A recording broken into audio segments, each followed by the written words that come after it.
Captain Hyun-woo sat in his chair at the Earth Defense Monitoring Station.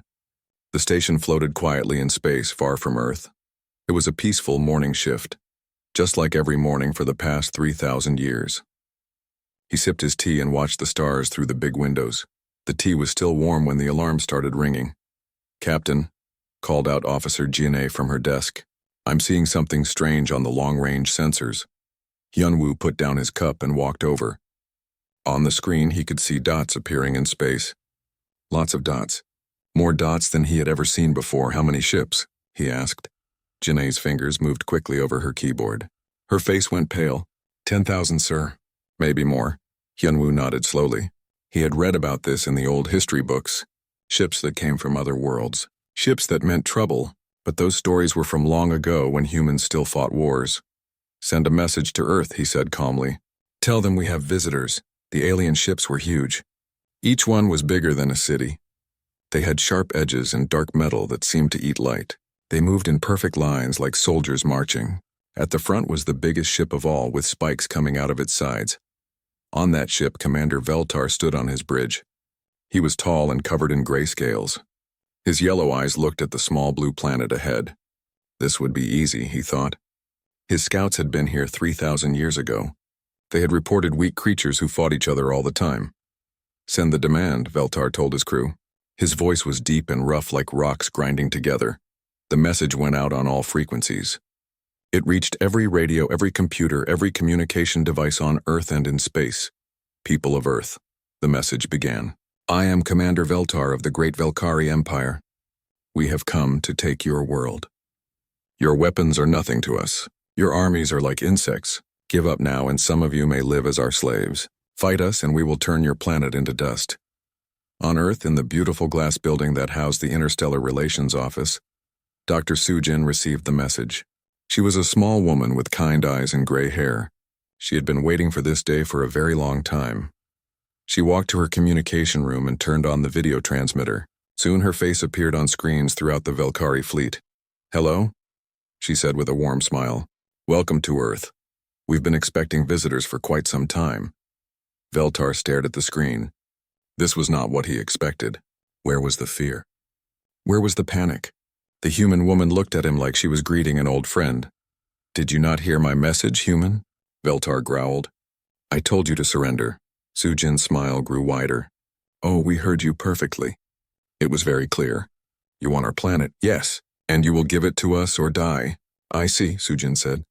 She tilted her head like she was thinking about something interesting. "Tell me, Commander Veltar, how many worlds have you taken this way?" Veltar felt proud. 47 worlds bow to the Velkari Empire. Their people serve us or feed our war machines. 47, Soo-jin repeated softly. That must have been a lot of work. Work? Veltar was confused. It was conquest. It was glory. Of course, Soo-jin said. Her smile never changed. And how long did each conquest take? Some fought for days, some for months. One foolish world fought for 3 years before we broke them. 3 years, Soo-jin nodded. That's a long time. You must be tired. Veltar's yellow eyes narrowed. Something was wrong here. This human was not acting right. She should be afraid. She should be begging, human, he said slowly. I think you do not understand. We have weapons that can crack planets in half. We have ships that can block out your sun. We have armies that have never lost a battle. How wonderful, Soo-jin said. She sounded like she really meant it. We've read about such things in our old books. It sounds very exciting. Then you surrender? Oh no, Soo-jin said, still smiling. We just think it's interesting. We haven't seen weapons like that for such a long time. Veltar felt a chill run down his spine. There was something in this human's eyes, something that made him think of deep, dark water, something that made him remember the stories his grandmother told him about creatures that smiled before they ate you. You have 3 hours to surrender, he said. After that, we begin the attack.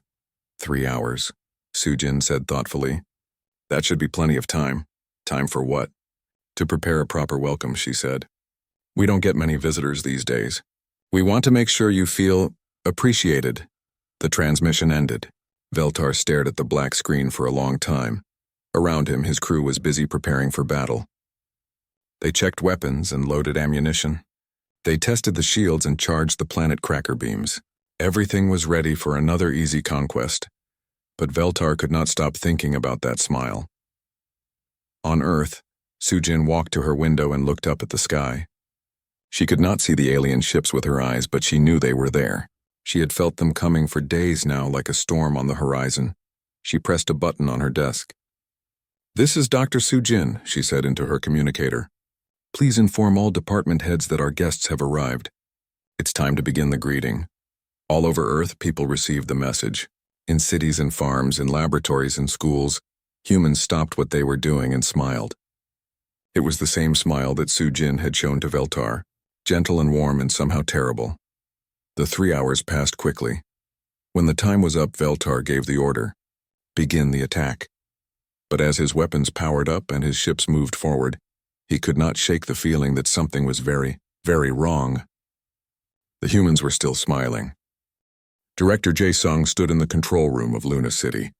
Through the massive glass dome above him, he could see Earth hanging in the black sky like a blue and white jewel.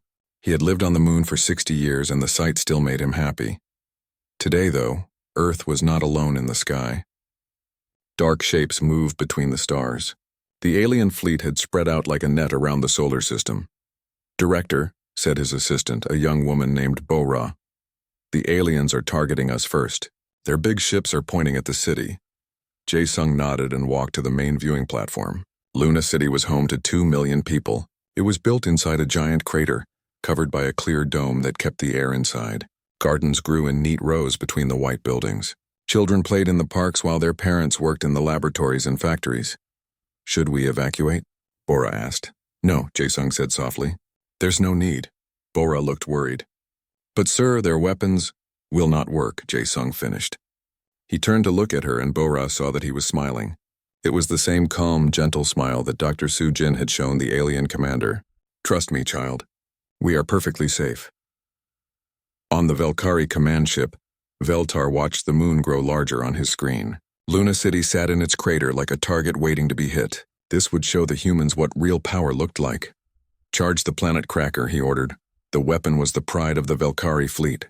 It could split worlds in half and turn moons into dust. The energy built slowly, making the whole ship vibrate. On the weapon display, numbers climbed higher and higher until they reached maximum power. "Target locked."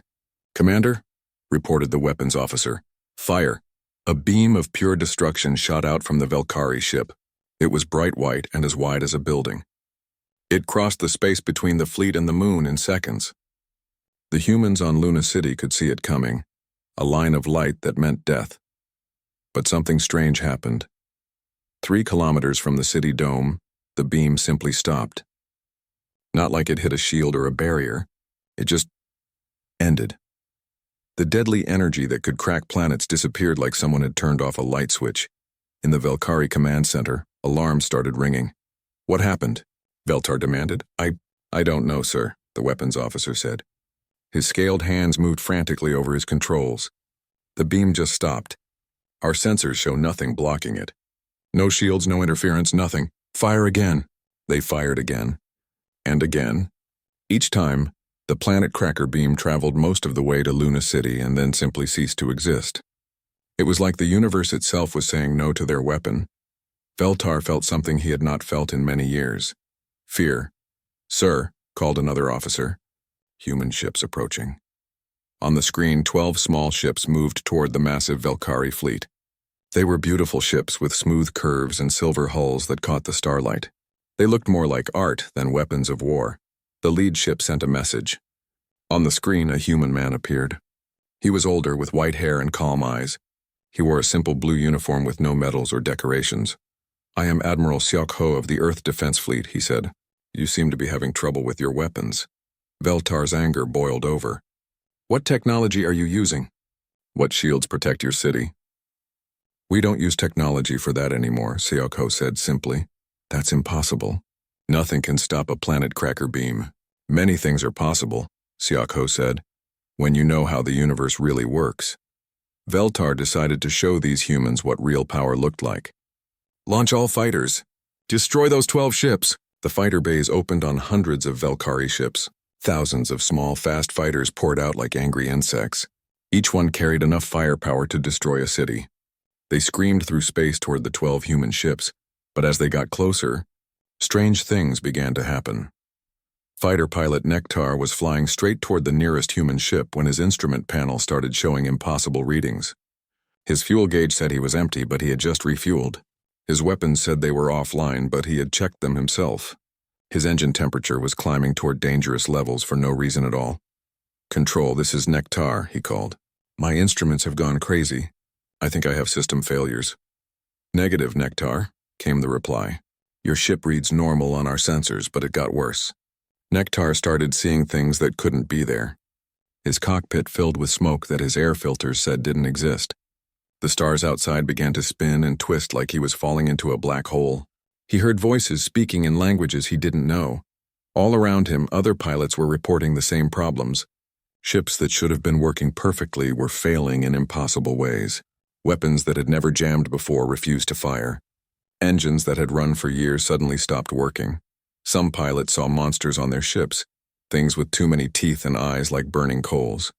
Others found their controls changing shape under their hands, becoming snakes or spiders. A few started firing at empty space, thinking they saw enemy ships that weren't there. The formation fell apart as pilots tried to deal with problems that couldn't exist, but were definitely happening. Some fighters flew into each other, their pilots too confused to see where they were going. Others just drifted in space as their crews sat frozen with terror. On the human ships, Admiral Sioko watched the chaos calmly. "Should we help them?" asked Captain Bitna from her ship. "In a moment," Sioko replied. "Let them understand first." On the Velkari command ship, Veltar watched his mighty fighter force destroy itself. His officers ran from station to station, trying to understand what was happening. Their sensors showed no jamming, no interference, no weapons fire from the human ships. "How?" he whispered. As if he had heard the question from across space, Admiral Sioko spoke again. "Commander Veltar, would you like us to stop? Your pilots are in no real danger, but they are quite frightened." "Stop what? You're not doing anything, aren't we?" Sioko asked. His smile was gentle but somehow terrifying. "Perhaps you don't understand what we are doing because you're thinking about it in the wrong way. Make it stop." Veltar shouted. "Very well." The Admiral nodded to his crew. Instantly, the chaos ended. The fighter pilots found their instruments working normally again. The hallucinations disappeared. The impossible system failures fixed themselves. But now every pilot in the Velkari fighter force was shaking with fear. They had faced the impossible and survived, but they would never forget what it felt like to have reality itself turn against them. "Return to base," Veltar ordered quietly. As the fighters limped back to their ships, Admiral Sioko sent one last message. "Commander Veltar," he said, "you have seen what we can do to your weapons and your fighters. This is not a threat. This is simply information. We hope it helps you make a wise decision about what to do next." The transmission ended, leaving Veltar alone with his thoughts and the terrible knowledge that his great fleet was helpless against an enemy that didn't even seem to be fighting back. Dr. Minho sat in his quiet office deep beneath the surface of Earth. The walls were lined with books and data crystals containing the complete history of humanity.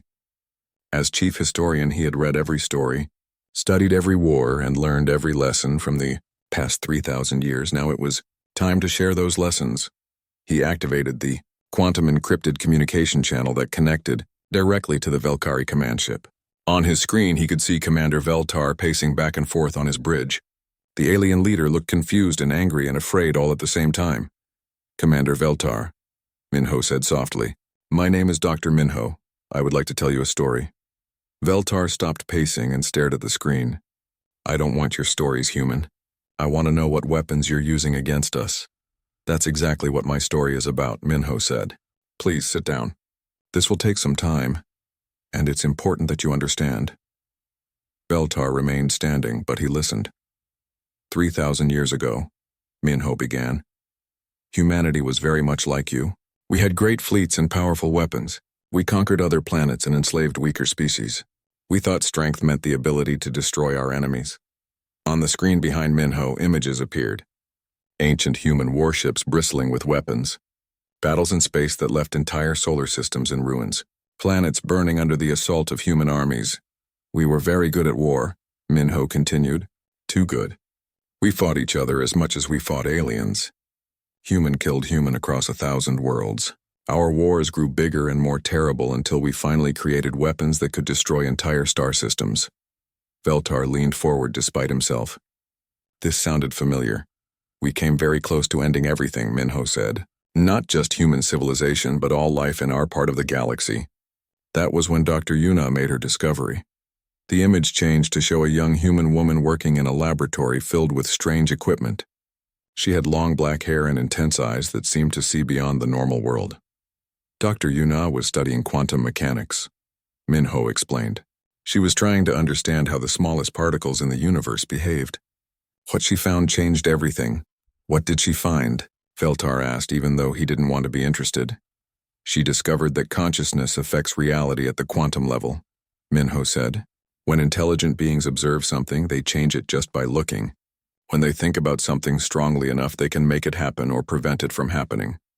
Veltar shook his head. That's impossible, is it? Minho asked.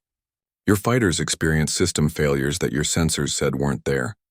Your planet cracker beam stopped working for no reason your technology could detect. How do you explain that? Veltar had no answer. Minho continued his story. Dr. Yuna's first experiments were simple. She learned to make coins land on the side she wanted just by thinking about it. Then she made dice roll the numbers she chose. Small things, but they proved the principle. The images showed laboratory tests, scientists working with strange machines, graphs, and charts that documented impossible results. Other scientists joined her work. They called themselves probability shepherds because they could guide chance events toward the outcomes they desired. At first, only a few humans could do it. Then they learned to teach others. You're telling me your people can control reality with their minds? Veltar said. Not control, Minho corrected. Guide, influence. We can make likely things certain and unlikely things impossible. The more humans focus on the same outcome, the stronger the effect becomes. On the research vessel Harmony, Captain Bitna was preparing a demonstration. She stood in front of a viewing port looking out at one of the smaller Velkari ships. It was a destroyer, heavily armored and bristling with weapons. Commander Veltar, she said into her communicator. May I show you something? Veltar looked at another screen where Bitna's face appeared. She was young and pretty with short black hair and calm eyes. She looked like she could be someone's daughter or sister, not a warrior. What do you want to show me? He asked. Watch your destroyer, the one with the red markings on its hull. Veltar turned to look at the ship she mentioned. It was the Bloodclaw, one of his best destroyers. Its captain was a veteran warrior named Kesitak. On the Bloodclaw, Captain Kesitak was trying to understand what was happening to his ship. The hull was becoming transparent. Not invisible, transparent like glass. He could see space through the walls, but the air was still inside. His crew was still breathing normally. The ship's system still worked perfectly. But he could see through the solid metal of his ship's hull as if it were made of clear water. What is this sorcery? Kesitak called to his bridge crew. All systems normal, Captain, his engineer reported. Hull integrity at 100%. No breaches detected, but we can see through the walls. Kesitak finished. Back on the Harmony, Captain Bitna explained calmly. I've made the hull of your ship permeable to light but not to matter or energy. Your crew is perfectly safe. The air stays inside, the hull is still strong, but you can see through it. How? Veltar whispered. I thought about it, Bitna said simply. I focused my mind on the quantum structure of the hull and convinced it to let light pass through while maintaining all its other properties. It's not easy, but it's not impossible either. As they watched, the hull of the Bloodclaw returned to normal, solid metal once again hiding the interior from view. For 3,000 years, Dr. Minho continued, every human child has learned these abilities. We don't call them weapons because we don't use them to attack. We use them to defend, to heal, to create, and to explore. But you could use them to attack, Veltar said quietly. Yes, Minho admitted. We could make your ship cease to exist. We could convince the atoms in your bodies to simply stop being organized as living creatures. We could make your entire fleet forget how to operate their weapons or navigate through space. Veltar felt ice in his veins. Why don't you? Because we remember what it was like to be afraid, Minho said. We remember what it was like to be angry and desperate and lashing out at a universe that seemed hostile. You are not our enemies, Commander Veltar. You are us. 3,000 years ago. The images on the screen changed again, showing peaceful human cities, Children learning in schools, scientists working together on wonderful inventions. Gardens grew in space stations. Art and music filled the air. This is what we chose instead of war, Minho said. We chose to grow beyond the need for violence. We chose to become something more than just another species of killers. And if we refuse? Veltar asked. If we continue to attack? Minho's expression grew sad. Then you will find that every weapon you fire fails to work. Every ship you send against us will develop problems that make no sense. Every plan you make will fall apart for reasons you cannot understand. Not because we hate you, but because we will not allow ourselves to be harmed. You've made war impossible, Veltar realized. For us, yes, Minho said. And for anyone who chooses to learn what we have learned. There are 12 other species who have made this choice. They were all like you once. Proud warriors who thought strength meant the power to destroy. Now they are our friends and partners. Veltar looked around his bridge at his crew. They were all listening to every word. He could see the fear in their eyes, but also something else. Curiosity, maybe. Or hope. What do you want from us? He asked. Nothing, Minho said. But we have something to offer you if you're interested. What? The chance to become something more than conquerors, Minho said. The chance to learn that true strength comes not from the ability to destroy, but from the wisdom to create and protect and help others grow. The communication ended, leaving Veltar alone with his thoughts and the terrible knowledge that his entire understanding of power had just been proven wrong. Emperor Gashtok sat on his throne aboard the massive Imperial flagship. The throne was carved from the bones of creatures he had killed personally, decorated with the treasures of 47 conquered worlds. Around him, his most trusted generals and advisors waited for his words. He was old even for a Velkari. His scales had turned almost black with age, and scars covered his body from a lifetime of battles. He had built the greatest empire in the galaxy through strength and fear. Now, for the first time in his long life, he felt truly helpless. Show me, he commanded. The great screen lit up with images from the human fleet. 12 small, beautiful ships that had made his mighty armada look like toys. The flagship alone was larger than all 12 human ships combined. But size meant nothing when the enemy could make your weapons stop working just by thinking about it. How many ships do we have left? He asked General Craven. All of them, my lord, Craven replied. The humans have not destroyed a single vessel. They have not even fired upon us. Then why do I feel like we have already lost? Nobody answered because they all knew the truth. They had lost the moment they realized their weapons were useless.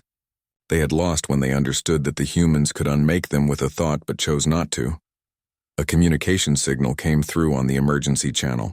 The image that appeared was of an elderly human man with pure white hair and skin marked by age spots. But his eyes were clear and bright, and they seemed to look right through the screen into Gashtok's soul. I am Elder Tae Young, the old man said. His voice was soft but carried easily through the vast bridge. I am 3,847 years old. I have been waiting a long time to meet you, Emperor Gashtok. Gashtok leaned forward on his throne. You know who I am? I know what you are, Tae Young said gently. You are a warrior who has forgotten what he was fighting for. You are a leader who has led his people down a path that leads nowhere but to more fighting. I have built an empire. You have built a prison, Tae Young corrected. You have trapped your people in a cycle of violence that can only end in their destruction or their transformation. Gashtok's anger flared. You dare judge me? You who have never fought for anything? Tae Young smiled, and it was the same gentle, terrible smile that all humans seem to wear. Oh, but I have fought, Emperor. I fought in the last great war of humanity, 3,000 years ago. I killed many people before I learned that killing was not strength. The old man's eyes grew distant, remembering. I was a soldier then, young and angry and certain that my enemies deserved to die. I thought victory meant standing over the bodies of those who opposed me. I was very good at killing. Then you understand, Gashtok said. I understand that you are afraid, Tae Young said, just as I was afraid. Afraid that without the ability to destroy your enemies, you would be destroyed yourself. But that fear is based on a lie. What lie? The lie that there must always be enemies. The lie that strength comes from the power to hurt others. The lie that the universe is a hostile place where only the violent survive. On his bridge, General Dong Hyun was preparing files for the Emperor. He was younger than Tae Young, but still very old by human standards. His job was to help other species understand what humanity had learned. Emperor Gashtok, Donghyun said, appearing on another screen. Would you like to see what we have built instead of weapons? Images began flowing across the Velkari screens. Cities that floated in space like flowers made of crystal and light. Worlds where different species lived together in peace, sharing knowledge and resources. Schools where children from a dozen different races played together. These are our allies, Donghyun explained. The Zenthari were once warriors like you, with ships that could burn planets. The Meraki had claws that could cut through any armor and weapons that fired living acid. The Kalesh could split themselves into 1,000 pieces and attack from all directions at once. What happened to them? Asked General Craven. They learned what we learned, Donghyun said. That there is more strength in growing things than in destroying them. More power in healing than in hurting. More joy in creating than in conquering. Emperor Gashtok studied the images. He saw former warriors working together on projects he could not understand. Scientists from different worlds sharing discoveries that benefited everyone. Artists creating beauty that took his breath away. You want us to become weak like them, he said. Do we look weak to you? Taeyong asked. Your most powerful weapons cannot touch us. Your greatest fleet cannot threaten us. We have become something your warriors cannot defeat because we have evolved beyond the need to fight. War Chief Nexura stepped forward. She was the greatest fighter in the Velkari fleet, known for never retreating from any battle. Her armor was decorated with the teeth of creatures she had killed with her bare claws. I challenge you, she declared. Face me in single combat, old man. Prove your strength against mine. Taeyong looked at her with compassion. Dear child, I am nearly 4,000 years old. My body is weak and slow. You could tear me apart with one hand. Then you admit you are weak. No, Taeyong said softly. I admit that physical strength is not the only kind of strength that matters. Prove it. Taeyong nodded slowly. Very well, but not combat as you understand it. Let me show you what real strength looks like. The old man closed his eyes and seemed to concentrate. On the Velkari ship, War Chief Nexara suddenly gasped. She could feel something changing inside her body, not pain, but transformation. Her old battle scars were healing. Wounds that had never properly mended were knitting back together.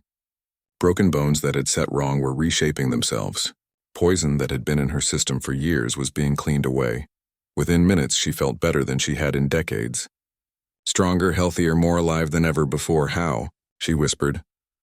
I convinced your body to remember what it was like to be young and healthy, Taeyong explained. I guided the probability that your cells would repair themselves. I encouraged your immune system to work better. I helped your bones and muscles remember their proper shape. Nexara stared at her reflection in a polished surface. She looked 10 years younger. Old injuries that had always caused her pain were gone. This is impossible, she said. Many things are possible when you stop thinking in terms of what you can destroy and start thinking about what you can create. Taeyong said. Emperor Gashtok was quiet for a long time. Finally, he spoke. What do you want from us? We want to offer you a choice, Taeyong said. You can continue on your current path. You can keep trying to conquer worlds and enslave other species, but you will find that the universe is changing. More and more civilizations are learning what we have learned. Soon there will be nowhere left for pure warriors like you. And the other choice? Learn to grow beyond violence. Let us teach you what we have discovered about the true nature of strength. Help us build something better than an empire. Help us build a community where everyone can flourish. And if some of my people refuse? Then they are free to leave, Taeyong said. We will not force anyone to change, but neither will we allow them to harm others. The universe is vast. There is room for everyone to find their own path. War Chief Nexara looked at her healed body, then at her emperor. My lord, she said quietly, perhaps we should listen to what they have to teach. Other voices began to speak up around the bridge. Younger officers who were tired of endless war. Scientists who wanted to study instead of fight. Even some of the older generals were nodding thoughtfully, but not everyone agreed. This is madness, shouted Admiral Zektor. We are Velkari. We are warriors. We do not bow to anyone. Then you are free to continue fighting, Taeyong said sadly. But you will be fighting alone, and you will be fighting an enemy that cannot be defeated by any weapon you understand. Emperor Gashtok looked around his bridge at his people. Some were eager to learn more about what the humans offered. Others were angry and afraid.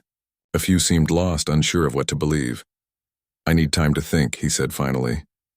"Of course," Tae-young said. "Take all the time you need. We will be here when you are ready to talk again." The transmission ended, leaving the Velkari to debate among themselves what choice they would make. 6 months had passed since the Velkari fleet first arrived at Earth. The massive warship still floated in space around the human solar system, but they looked different now. The sharp edges had been smoothed away. The dark metal had been polished until it gleamed like silver. Gardens grew on platforms attached to the hulls, and children's laughter could be heard echoing through corridors that once rang with the sound of marching soldiers. Ambassador In-young stood in the main hall of the newest Consciousness Development Center on the Velkari homeworld. The building was beautiful, with tall windows that let in the golden light of the Velkari sun. Inside, humans and Velkari worked together, learning and teaching and growing. Next to her stood Guide Nexara. The former war chief had traded her battle armor for simple robes, but she still moved with the grace of a trained fighter. The scars on her body told the story of her warrior past, but her eyes held the wisdom of someone who had discovered a better way to live. "How many students do we have now?" In-young asked. 3,000 on this world alone," Nexara replied, "and more asking to join every day. The young ones learn fastest, but even some of the old warriors are willing to try." They watched as a group of Velkari children sat in a circle with their human teacher, a kind woman named Su-jin. The children were learning to sense the quantum fields that surrounded all matter. It was a basic exercise, but an important one. "Focus on the coin," Su-jin was saying. "Don't try to force it. Just think about which side you would like to see and gently encourage the universe to make it happen." A young Velkari boy named Takri held a coin in his scaled palm. He had been practicing for weeks now, and today something clicked. When he flipped the coin, it landed exactly as he had pictured in his mind. "I did it," he shouted with joy. "Very good," Su-jin said with a warm smile. "Now remember, this is not about controlling others or getting your own way. This is about understanding that your thoughts and feelings are part of the universe, just like gravity or light." In another part of the center, Dr. Wu-jin was working with a team of both human and Velkari scientists. They were studying the quantum consciousness fields that made these abilities possible. "Look at this," he said, pointing to a display screen. "When humans and Velkari work together, the field effects are much stronger than when either species works alone. It's like our different types of consciousness complement each other." His Velkari partner, a scientist named Velara, studied the data with fascination. This suggests that consciousness evolution might work differently for each species. Perhaps that's why the universe created so many different kinds of intelligent life, to learn different aspects of what consciousness can do. Wu-jin agreed. Humans learn to influence probability. The Xanthari learn to communicate directly with quantum fields. The Meraki can sense the consciousness patterns of other beings across vast distances. Not all Velkari had chosen to learn the new ways. About a third of the Empire had followed Admiral Zektor when he took his ships and left to find new worlds to conquer. Emperor Gashtok had let them go sadly, knowing that they would have to learn their own lessons in their own time. But most had stayed. Emperor Gashtok himself had been one of the first to begin training. At his age, learning to manipulate quantum fields was difficult, but he was determined to understand what his people could become. In space, the joint exploration vessel New Horizon prepared for its first mission. The ship was a beautiful combination of human and Velkari technology, with flowing lines that seemed to move even when it was standing still. The crew was mixed too: humans, Velkari, Xanthari, Meraki, and several other species that had joined the growing alliance. Captain Hyojin stood on the bridge looking out at the stars. She was young for a captain, but she had been chosen because she could work with the quantum consciousness fields better than almost anyone. Next to her, Science Officer Kelani checked their instruments.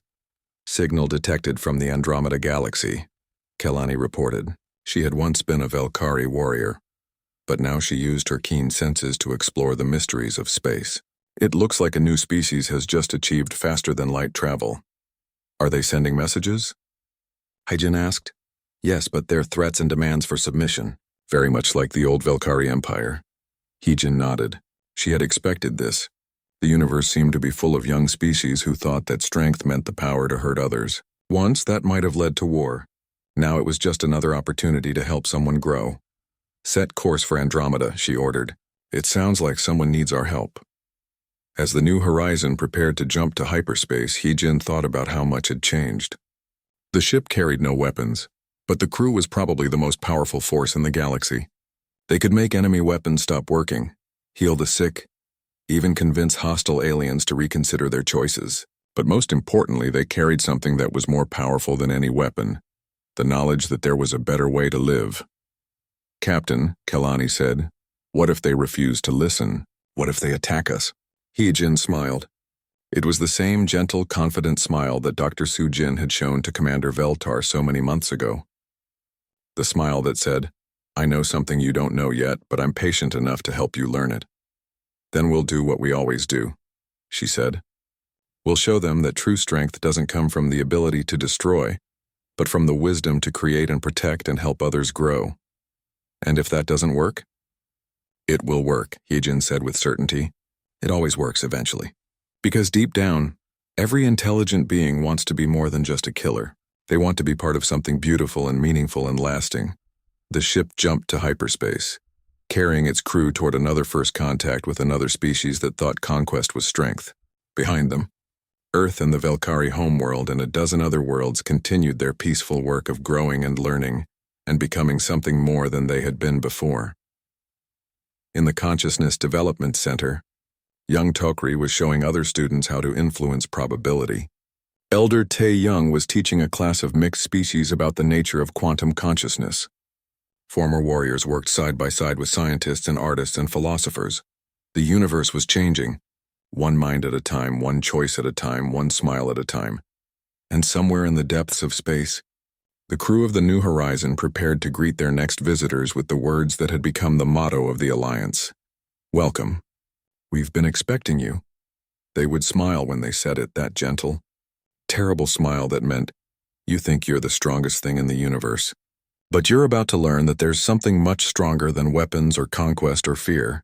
You're about to learn about love and patience and the infinite power of consciousness that chooses to create rather than destroy. And like all the others before them, these new aliens would eventually learn that true strength was not about winning battles, but about making sure that battles were no longer necessary.